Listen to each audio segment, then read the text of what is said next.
Oh, Blair. Good morning. Would you like some coffee?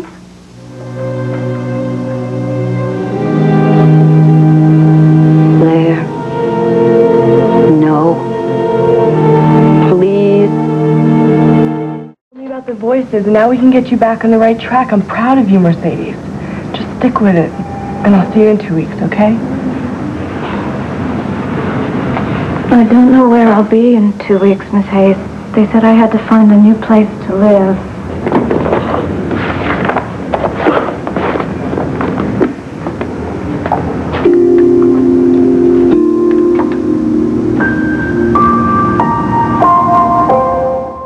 You wouldn't speak to me on the phone, so I took a chance and took the first train.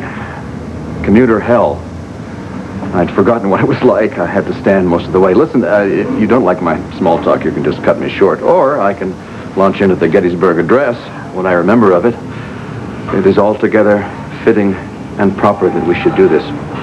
Can I take that as a good sign? No, just stop being clever.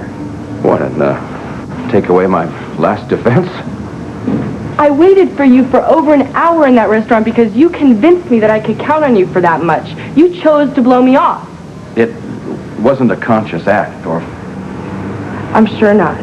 Alcohol shuts down the frontal lobe. It leaves you to operate on the primitive animal part of your brain, the part that doesn't worry about feelings or right and wrong. That's what's so convenient for you. But when you poured that first drink yesterday, that was a conscious act. I can't do this. You want me to leave? No, Dad. If you've chosen drink over your family, you leave.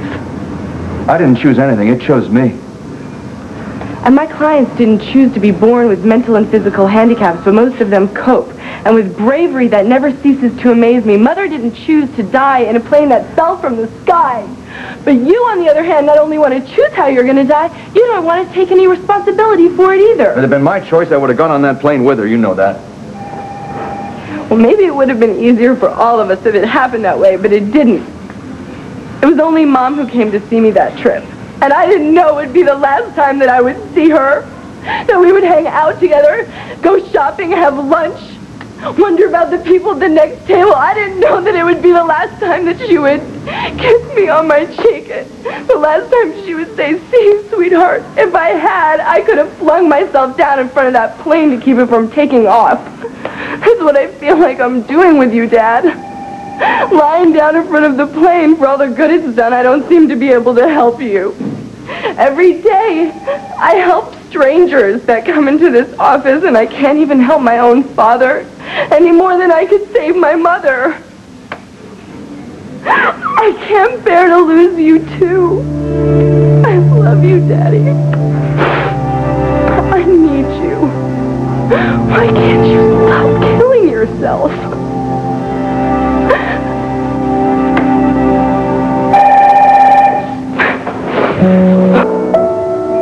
Oh, yes, thanks for returning my call.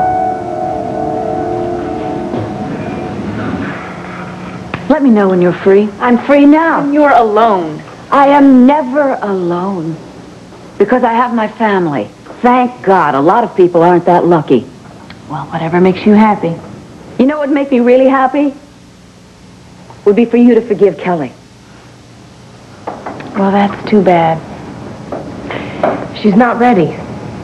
I understand that. Oh, little Saint Kelly. Carrying this much anger around has to be bad for your recovery. No, actually, it is very motivating. I can't stand the self-pity, the soulful eyes. It's like hating a Cocker Spaniel. You know, she may be a part of your family, but she's not a part of mine. You don't hate her. That's right, because that would require some feeling. I just dismiss her. Oh, would you notice? You are alone after all. That's just senselessly cruel. You know, I think I'm going to get dressed. Why are you taking it out on Kelly? Oh, gee, I can't think of a reason at all. It was an accident. Look, I don't want to argue with you, Dorian. I am very grateful to have this home. And I know that you're my greatest ally when it comes to custody of Starr, but when it comes to Kelly, you and I just don't see eye to eye. Why are you so much like me? Come again? I've taken a lifelong grudge and turned it into an art form when it comes to Vicky. But you let anger like that into your heart, into your soul. It owns you. At least Vicky isn't family. Well, she was your stepdaughter, my sister-in-law, so easy come, easy go. You're wasting your energy on anger. You need all of your strength so you can get your child back from that monster. I know that. So don't push Kelly on me, all right? I need to be hard now, not soft. And I've got to get myself in physical condition, good physical condition, before the judge is going to give me full custody of Starr. Honey, Starr's your priority. She's your family. I know that. But so is Kelly. Okay? If you want to hate somebody, fine. Hate Todd. Hate that smug Taya Delgado. You know what? Thinking about maybe going by their place today and being disgustingly nice to Taya. Dare I ask why? Because she's living with my daughter. And that might be useful at some point. I would chew glass for Starr. I believe that. Because I would do exactly the same thing for you and Cassie and Kelly.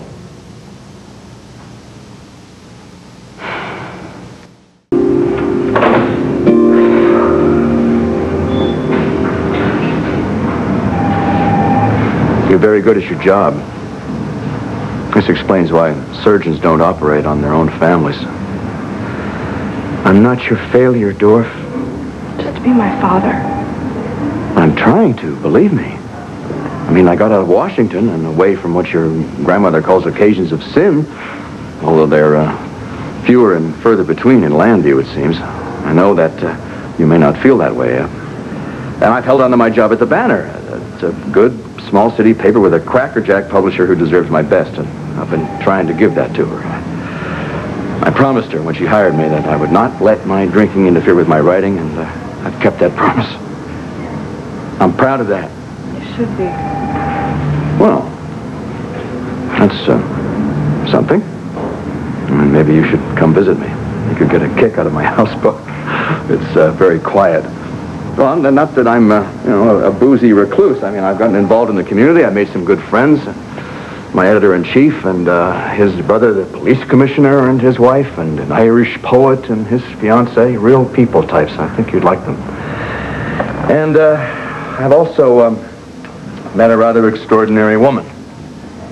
Your publisher. No, Vicky Carpenter's extraordinary in her own right. This is someone else, nothing to do with work. We sort of fell upon each other. Actually, to be more accurate, I fell upon her. After a long, lonely drunk in a Washington bar, she fed me black coffee and scrambled eggs and maneuvered me into that job at the Banner, and she's been my lifeline ever since. Now, she worries about me, too, just like you, but I don't think she's given up the ship quite yet. Your lifeline? That's what Mom was for you. Yes? That's what I'm trying to be. I know. You fall on some woman in a bar and she replaces your wife and your family just like that? The rest of us have been mourning for Mom and worried sick about you, and you've been with her? Dorian. Her name is Dorian. Dorian Lord. So soon after Mom died?